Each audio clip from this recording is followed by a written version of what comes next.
Hello everyone, welcome back to Story Time. We are currently reading Ninja Nan and Sidekick Grandad by Annaliese Matheron. And Annaliese is a local author and she very kindly said that we could read her book for story time. So I hope you enjoy. Get yourselves all comfortable, sit down, and we'll find out what happens in chapter 2. The Gillespie Incident. Ben was up early. He was sure he'd be the first to breakfast, but Nan and Grandad were already there.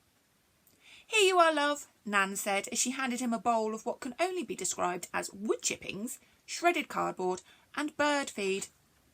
Thanks, Nan," Ben said politely as he pushed the lumpy mixture with his spoon. To complete his breakfast, Grandad handed him a large glass of prune juice. "There you are, lad. That'll keep you regular." Ben swallowed everything as fast as he could, like a boa constrictor eating its whole prey. He couldn't chew it. If he chewed it, he'd taste it. Then, with a lump of cereal bulging in his throat, he kissed his Nan and headed straight out the back door. "Don't go too far, Ben," Nan called after him. "I won't, Nan," Ben shouted back. Ben glanced at his bike. With his faithful steed out of action, he'd have to go on foot. He walked down the side path and out into Honeypot Grove. The first thing Ben needed to do was to find Mrs. Gillespie. Then he'd follow her around and see what she was up to. He started off down the road towards her house. He didn't want to look suspicious, so he started to walk slowly down the street in a way that would make his mum whinge at him to pick up his feet. Ben found a stone. He started kicking it along, but his attention wasn't on the stone at all. It was firmly rooted on Mrs. Gillespie's house. Her windows were open, but that didn't mean she was in. Ben knew that even Nan left her windows open when she popped to the shop. He could see Mrs. Gillespie's front garden. It looked like a barren desert compared with the tidy cottage gardens of her neighbours.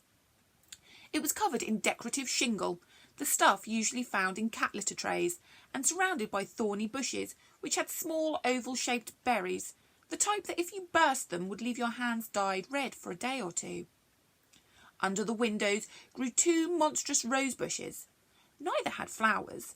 Instead, they used all their energy to grow the longest, sharpest thorns Ben had ever seen. Ben had almost reached the little gate between the thorny bushes and could clearly see the sign on it which read, "Beware of the dog." He grinned. "Beware the dog doesn't bark your ears off," he thought to himself. His football was bigger than that dog was, and his friend Jimmy's baby sister had more bite than it did. Ben paused and bent down, pretending to tie his shoelace, but really he was casing the joint. A thrill of excitement filled him for a moment, but then was gone the next as he realised something. All was unearthly quiet in the house. There was no barking from the dog, no sound of movement, nothing. It all seemed a bit too quiet. Then a thought struck Ben which made his mouth dry. What if the old woman was dead? You hear about it all the time, little old ladies who drop down dead and aren't found for days. He stayed there for a few moments, crouching low, looking at the quiet house with the dead body inside. "What do you think you're doing loitering outside my house?" Ben jumped up. It was the squeaky little voice of the very alive Mrs. Gillespie, who fixed Ben with an icy stare over the top of her glasses. She was accompanied by Pixie, who sat in the front basket of the motorised scooter, teeth bared, growling. Ben tried to look her in the eye, but couldn't. His gaze was drawn to her chin, which sprouted long white hairs, making it look like the end of a silver skin onion. He tried to move his gaze to her, but was caught by a second wave of hair sprouting from her nostrils and top lip. Ben forced his eyes to the floor. Perhaps she hadn't noticed he was staring. "Well, what were you doing, boy?" she demanded again, her voice sounding even squeakier. Ben shrugged his shoulders and started pushing the stone around with the tip of his shoe. Mrs. Gillespie saw the stone. "Ah," she exclaimed, "I know boys like you. Bored, got nothing to do except terrorise defenceless old ladies." She pulled her woolly blue cardigan about her thick-set frame as if it were a cold autumn day. Ben stared at her in disbelief. "But creeping up on them as they make their way home, waiting to ambush them or throw stones through their windows to give them a fright. Oh, yes, I know boys like you." Mrs. Gillespie leaned forward on her scooter, her face barely a hand's width away. Ben could see her stained brown teeth. The top ones were marked with a line of brilliant red lipstick, the remainder of which was smeared over her wrinkly little puckered lips. He could smell her breath, an unwholesome mixture of tobacco and kippers. "We have ways of dealing with boys like you, don't we, Pixie?" The dog yapped in agreement, then continued baring its teeth.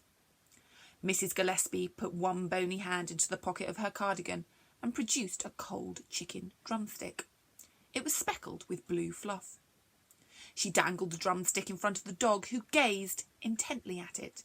The growling stopped. "Wait for it," Mrs. Gillespie said, her eyes fixed on Ben, who in turn was fixed on the fate of the drumstick. "Now," she ordered. In a flash, the dog lurched forward, snapped the drumstick in two, and started to chomp the bone and fleshy part it now had in its mouth.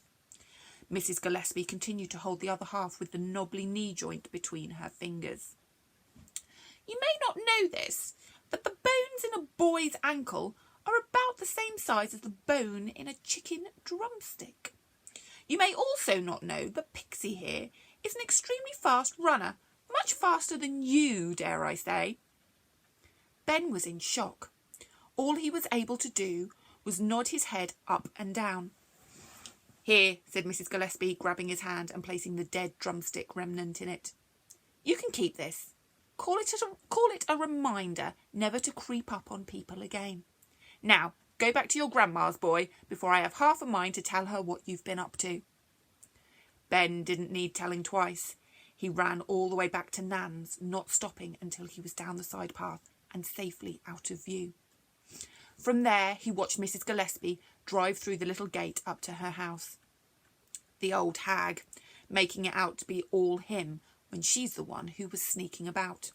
She's the one who threatened to set her ferocious dog on him. She's the one who's up to something.